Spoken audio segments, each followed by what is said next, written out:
Hello everybody and welcome back to Bentley House Kits. If you're watching this video, most likely you have purchased the Bentley House Minis half-scale hall tree kit.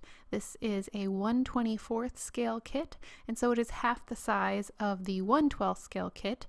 I have another video for that kit if that's the one you purchased. In your kit, you should receive 3 pages that are marked with hall tree sheet 1, hall tree sheet 2, and sheet 3, and then you should also have a half-size sheet that has some more detail pieces on it. Along with these, you should have one small plastic bag that has one cotton ball and one paper clip. You will need the cotton ball to start out, but you can leave the paper clip in the bag for a little bit further down the process. So let's get started. To begin, you're going to want to cut out both pieces marked A. To do this, you're going to take a craft knife and cut through the very small tabs that hold each one of these pieces into the sheet. You want to cut as straight as possible, but if for some reason you still have a tab that's kind of bumping out once you cut it out, you can always sand down the paper. Make sure to use a sharp craft knife and caution. Even though I take care to clean my kits as much as I can as soon as they come out of the laser, sometimes releasing them from the sheet will expose some more laser ash on the sides of the pieces. This is what your cotton swab is for. You can just rub it gently on the edges of each piece and it should remove any remaining laser ash. If you get any of the ash on your hand, you can simply wash your hands with soap and water. You will need to do this for each piece that you remove from one of the cardstock sheets.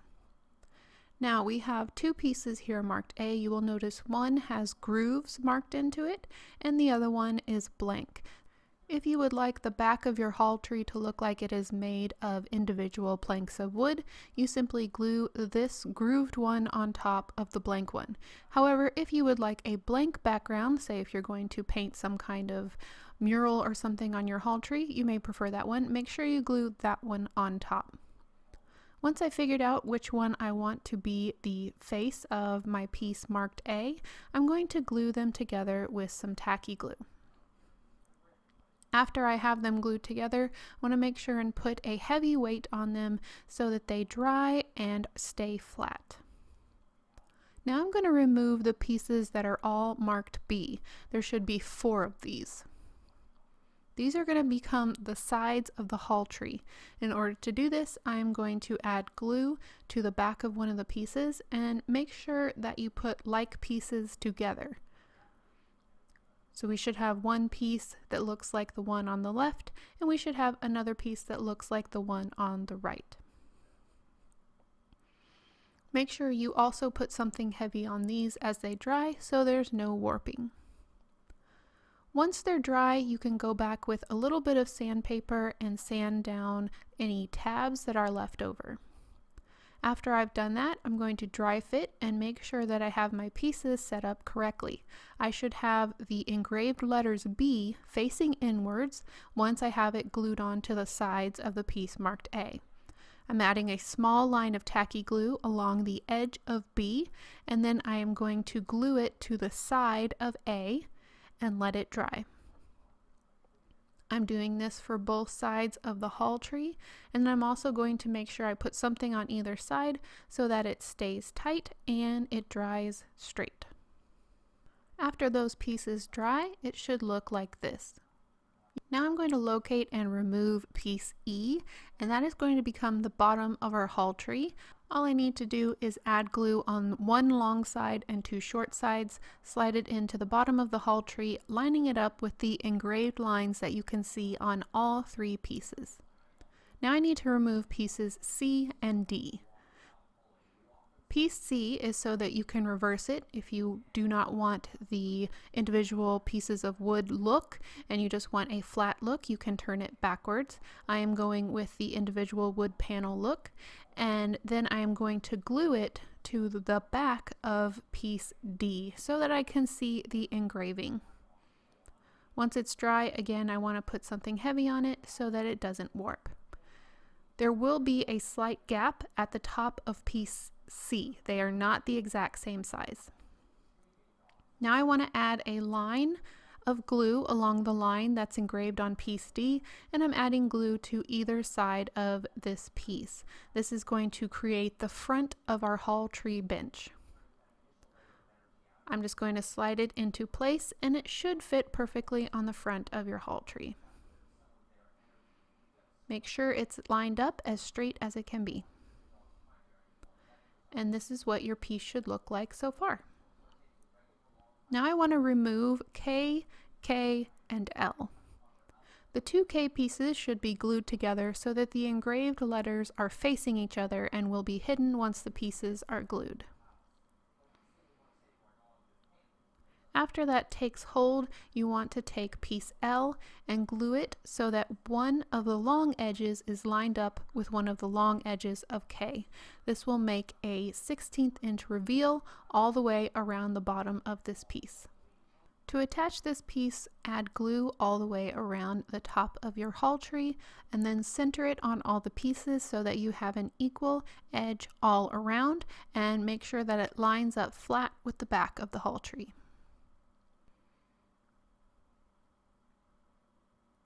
Once you have that finished, it should look like this, and we can move on to the next step. Next, you're going to get both pieces that are marked I and cut them out and clean them. Add glue to the face of one of the pieces, and you're going to glue them together so that the letters are hidden once it's glued. This is going to become the back support for your bench seat. Add glue to one of the sides, and then you need to glue it onto the back piece, making sure that it is just underneath the engraved line. You want the top of the pieces that are I to be right underneath the line that's engraved in the back of the hall tree. Now you want to remove and clean H, F, and G. To begin, put glue on the face of G, that's the side that has the engraved letter, and then add F onto that glue, and there is going to be one side of that that has a 1/16 inch reveal, and that is okay, that's what you want. F is slightly longer than G. On the side where the two pieces line up, you want to face H inward so that the H is hidden once it's glued down, and you want to glue it so that it is flush with the top of F. This is what your piece should look like afterward. This is going to be the movable bench top for your hall tree. Now you can test it and make sure that it works. It should sit on top of I that you just glued onto the back, and if you did it right, there will be a tiny gap between the back of the bench seat and the back of the hall tree, and that is fine because it helps the seat move upwards. Now you want to find and remove piece J from the sheet, and this piece is going to go near the top of piece A and is going to be where the hooks or pegs are. You might want to use tweezers for this part so you can get as accurate as possible, and you want to center it on the back of the hall tree wherever you want it to sit. Once that's dry, you want to remove your paper clip because this is going to be what we use to make the pegs. You can unwind one part of the paper clip and get some wire cutters to start cutting off pieces. The easiest way I have found to do this is to take your wire cutters and place them at the length where you want to cut your paper clip, and then you want to spin the paper clip so it starts to cut a groove into the metal. Once you've spun it a few times, you can take another wire cutter that has like a flat end to it and simply twist it until the paper clip piece comes off. This way it doesn't go flying across the room, and it's a little easier on the hands. To insert the peg into piece J, add a little bit of super glue onto one end and then put it into the hole provided, and make sure it points up just a little bit like a peg would. You're going to do this for all 5 pegs until you have gotten one in each hole. Now you want to pull out the cardstock detail sheet and remove the 2 largest pieces. These are going to be detail pieces that can go on the side of the hall tree. These are optional. The best way to install these is quite a bit of glue so that it's stuck down everywhere. This reduces the risk that it will warp during the painting process. I'm going to add these to both sides of my haul tree and let them dry. Another detail piece you may want to add is this scalloped shape at the bottom of the cardstock sheet. You can cut that out and glue it to the bottom of the front of the haul tree. Now is going to be a good time to paint the haul tree, and this is before the top of the bench has been added, so there's two separate pieces to paint. When working with acrylic paint, I suggest that you work in very thin layers, and this reduces the risk that you will warp any of the paper.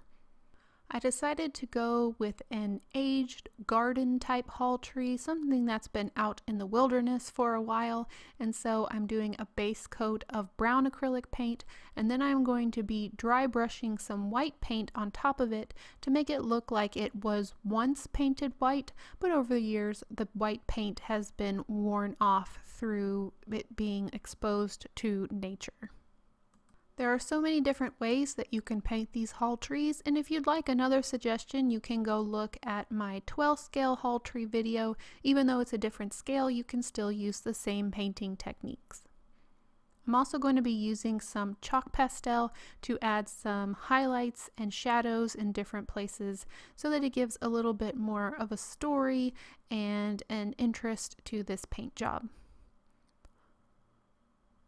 I'm using some brown, some black to add a little bit more shadow, and then I also end up using a little bit of green, especially because I want this to be a haul tree that looked like it's been in nature for a while. This way it looks like a little bit of moss and maybe mold has built up in the furniture piece itself. And this is what I have so far. Now all that's left is to add the hinges and the handles, and so I'm going to remove all these pieces out of the center so that I have all these individual pieces. Two of these candy wrapper looking shapes are going to be for each hinge, plus the little skinny rectangle piece, and then I have my two handle pieces. To create the hinges, I'm going to add glue and spread it over one of the hinge pieces. And then I'm going to take another of the hinge pieces and put it on top so that I have a double thickness of cardstock to create this hinge. Then I'm going to add a line of glue down the top piece and add the long rectangle, and this should complete one hinge. This is how it looks up close. To do the handle, I'm doing the same exact thing. I'm adding glue to one piece and then adding another piece on top so that I have a double thickness. All the pieces should look like this once they're done. Now it's time to paint those before adding them on. I used a base coat of brown for these and added a top coat of gold to give it a real old gold look.